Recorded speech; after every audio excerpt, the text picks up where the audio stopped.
Fala galera, nós estamos aqui em mais um programa Campeão News. Eu e o professor Gilberto hoje aqui com um tema maravilhoso. O tema é vocação, amor ou dinheiro? Fique com a gente. Você cumprimenta todo mundo que chega? Todos que chegam.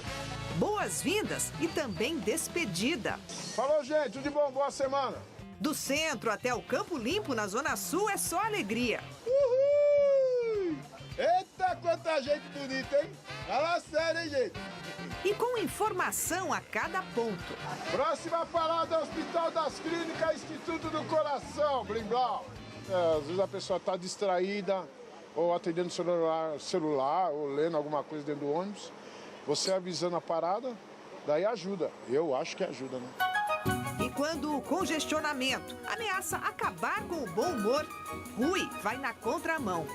E nós estamos no trânsito, viu, pessoal? Pode aí falar da novela, fala do vizinho, só não pode falar mal do cobrador nem do motorista. Que já é figurinha carimbada. Todo mundo conhece o motorista Rui. E às vezes tem gente que tá no ponto, tem um ônibus, vê que ele é o de trás, espera o dele para poder embarcar, para poder vir junto com ele. Tem gente que faz isso.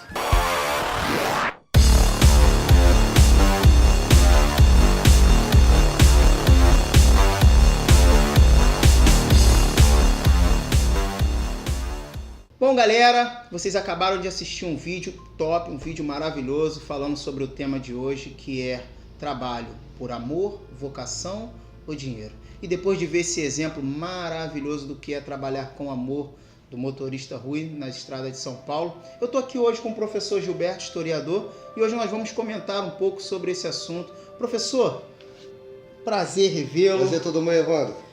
Vamos falar um pouco desse assunto do que é trabalhar por amor, vocação e dinheiro, que intriga o ser humano hoje, alcançar o equilíbrio disso tudo.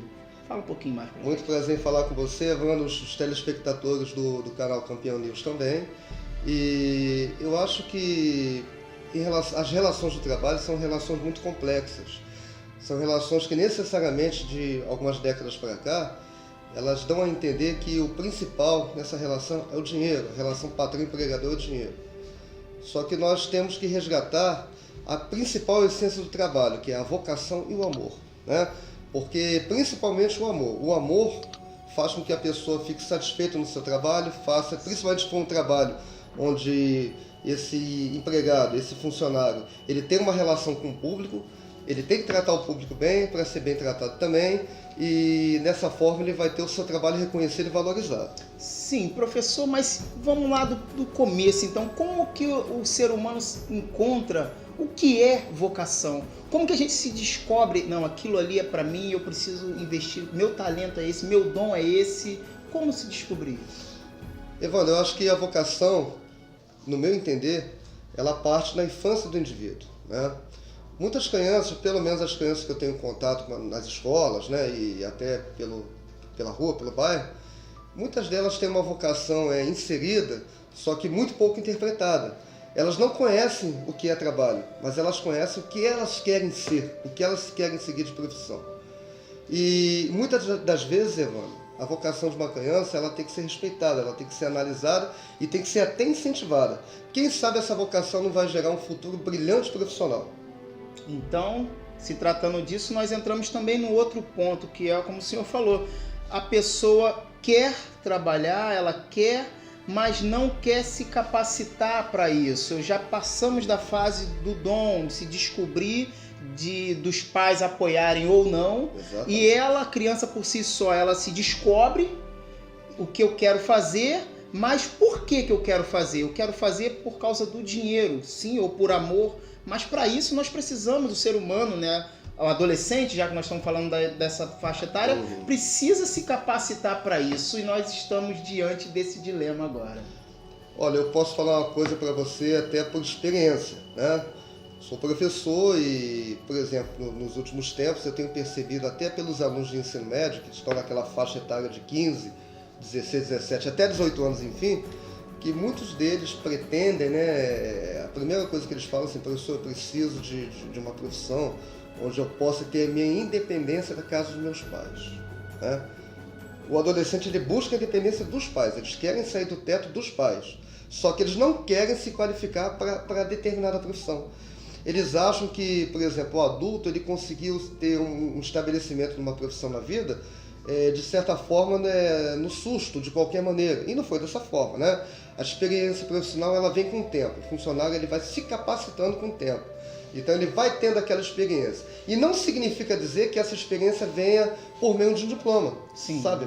Essa experiência ela vem com sua aptidão, vem de repente com a necessidade de um serviço que a sociedade está buscando, e dessa forma eu tento até passar esse tipo de experiência para os alunos da seguinte forma: querido, siga o seu dom, siga o que seu coração manda, mas siga com responsabilidade. Você tem que seguir uma profissão de tal forma que você tenha consciência do que você queira fazer. E o que me preocupa bastante é o adolescente e o jovem adulto dizer que quer a independência da casa dos pais, mas que não quer buscar uma qualificação profissional para isso. E hoje em dia, infelizmente, falta de qualificação profissional é falta de emprego.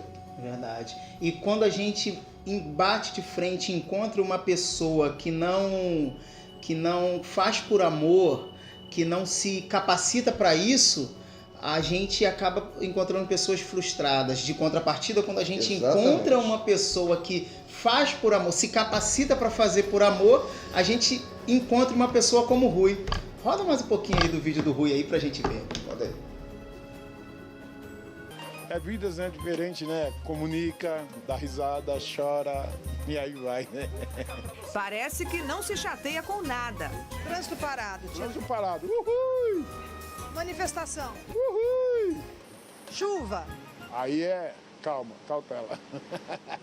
Pessoal, voltamos novamente depois de um pequeno intervalo e depois de nós vemos o vídeo do exemplo do motorista Rui, que é um exemplo impactante do que é trabalhar com uma vocação, com amor e logo assim, consequentemente, o dinheiro. Mas se tratando disso, a gente encontra no final disso tudo, no topo desse iceberg, aí a estabilidade. Sim. Que nesse caso de trabalhar por amor, é o que menos importa. Mas é algo que todos nós buscamos. A estabilidade financeira, por que não? Seria hipócrita em falar que ninguém busca uma estabilidade financeira. Mas quando a gente encontra isso, citando o exemplo agora de um funcionário público, eu acho que a estabilidade financeira não deveria ser medida por uma prova, mas sim algo que deveria ser medido mensalmente por produtividade. O que o senhor acha? O senhor, como também é professor formado, o que o senhor acha, professor, disso? Olha, eu concordo plenamente, totalmente com a sua fala, Ivan. Por quê? Porque só no Brasil o funcionário público ele tem estabilidade. Nos Estados Unidos não existe estabilidade de funcionário público, né? Ele tem que produzir para a sociedade. Eu acho que uma prova pode capacitar o funcionário a obter a vaga de emprego, mas não tem que capacitar eternamente, até a sua aposentadoria, essa vaga de emprego. Ele precisa produzir, ele precisa manifestar até de certa forma o amor que ele escolheu aquela carreira, o amor pelo qual fez ele fazer aquela prova para poder conseguir estabilidade. Ele tem estabilidade financeira, não estabilidade em relação ao trabalho. Então, na minha opinião, na minha real e humilde opinião, por exemplo, eu sou professor. Eu acho que quando se fala assim, você é professor, então você faz corpo mole, você é professor, você não dá aula de direito, não. Existem professores e professores, existem motoristas e motoristas, médicos e médicos, pedreiros e pedreiros. Então, de certa forma, eu acho que a estabilidade financeira, ela é até válida, mas a estabilidade não tem que ser conquistada a partir de uma prova, e sim pela produtividade de todo e qualquer trabalhador, sabe, Evandro? Essa é a minha opinião. Sim, e se tratando desse ponto, diante dessa importante ponto de vista que o senhor colocou, eu acho válido ressaltar também que você chegar pode até ser fácil. Agora, o difícil é se manter. Exatamente. Então, quando você chega a um posto e automaticamente você, por não ter alguém superior para poder estar supervisionando isso, você vai relaxar. Pronto, cheguei, Sim. Alcancei, já sou advogado, já sou professor, já sou pedreiro, não sou mais ajudante, Sim. já sou motorista, não sou mais a pessoa que está no banco do carona. Então, isso, o ser humano relaxa. Então, se nós tivermos alguém ou um instituto, algum órgão que venha supervisionar isso, para que nós venhamos a manter sempre um parâmetro bom, nós vamos manter não só o campo de produtividade, mas também como pessoa. Automaticamente nós vamos exigir da pessoa crescer também. E uma coisa que é importante falar também, em relação à relação de trabalho, é que muitas profissões estão terminando, sabe? Muitas profissões estão terminando, por exemplo, as pessoas elas esqueceram que algumas profissões são essenciais, como sapateiro, sabe como é que é? Sim. E muitos jovens estão fugindo dessas profissões. Os jovens não querem se qualificar, eles não querem estudar. Então a dica que eu falo para todo jovem: estudem e se qualifiquem. Seja qualquer tipo de profissão que você siga, vá em frente. Vá pelo amor e pela dedicação. O dinheiro é consequência. Bom, professor, e o que você trouxe hoje de novidade para a gente aí, uma história para a gente conhecer um pouco mais do nosso estado do Rio de Janeiro, do nosso bairro, do nosso município de Duque de Caxias? Fala pra gente. Evandro, orgulhosamente eu venho trazer hoje a história da Reduc, Refinaria Duque de Caxias, Muito bom. A maior empresa do nosso município. Então vamos lá? Vamos lá. Roda com a gente.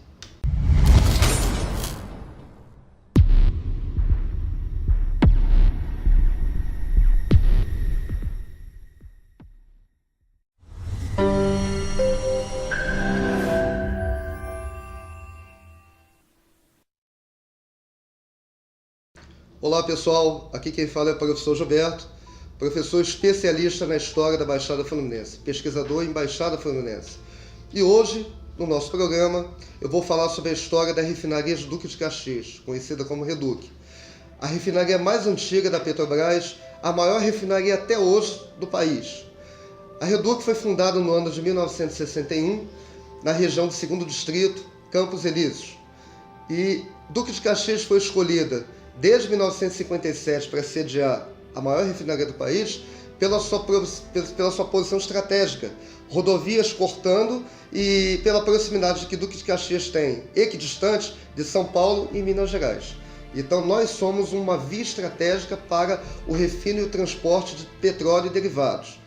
Em relação à Reduc, o que eu posso afirmar é que ela começou com 2 tanques na sua fundação e a casa de força. A Reduc atualmente ela é a maior produtora de gás butano GLP, botijão de gás, do Brasil. Corresponde a 93% da produção de todos os botijões de gás do nosso país. Todo o país tem bujão de gás em todos os fogões produzidos em Duque de Caxias. Nós somos produtores de gás e não apenas consumidores. E isso talvez não explique por que o nosso bujão de gás custa tão caro, custa R$ 82. Nós somos os produtores do gás de todo o país. Em relação aos acidentes que já ocorreram na Reduc, até porque nem tudo são flores, eu vou citar 2 acidentes que já ocorreram de grandes proporções. O primeiro grande acidente que ocorreu na refinaria de Duque de Caxias foi no dia 30 de março de 1972, a chamada Grande Explosão da Reduc. As pessoas mais idosas costumam ter uma frase emblemática dizendo que Caxias foi pelos ares. E na verdade ocorreu quase isso. Algumas fontes da época indicam que ocorreu um mini terremoto que foi sentido de Xerém até o Gramacho. E muitas tubulações que passam na Avenida Presidente Kennedy, do Pilar, do lote 15 do Gramacho, elas começaram a estourar. O asfalto começou a estourar, muitas pessoas foram queimadas, queimaduras de 1º, 2º e 3º graus, e nesse acidente ocorreram 40 mortes de funcionários da refinaria de Duque de Caxias. O segundo maior acidente, na verdade foi um acidente ambiental, ocorreu no dia 18 de janeiro de 2000, o maior vazamento de óleo que ocorreu em costas brasileiras, mais precisamente no fundo da Baía de Guanabara. Um duto de óleo que vem da Ilha do Governador e abastecia a Reduc, ele se rompeu liberando 1,5 milhão de litros de óleo diretamente na Baía de Guanabara, matando todo o ecossistema e prejudicando as colônias de pescadores de Mauá, de Suruí e do fundo da Baía de Guanabara, naquela região, atrás do Hotel Três Marias, no Porto da Chacrinha, né? E atrás do Jardim Ana Clara também. Até hoje, alguns pescadores estão esperando a indenização da Reduc, mas, de certa forma, como vocês sabem, muda o governo e muda o padrão de pagar essas indenizações. Mas esse é um outro assunto que a gente vai conversar em outro programa. O que eu posso afirmar é que Duque de Caxias recebe aproximadamente 43 bilhões de reais anuais pelos royalties de petróleo, só pelo fato de Duque de Caxias ceder parte do seu território para a instalação de uma refinaria da Petrobras. Aliás, a maior refinaria do país. E nós temos que ter um orgulho muito grande de ser Duque Caxiense, porque nós somos produtores da maior quantidade de derivados de petróleo da nossa nação. Pessoal, Muito obrigado por tudo. Valorize a história da Baixada Fluminense. Você do Caxiense, olhe para o seu futuro e olhe para o seu passado. Quem não olha para o passado não sabe valorizar o próprio futuro. Muito obrigado a todos vocês.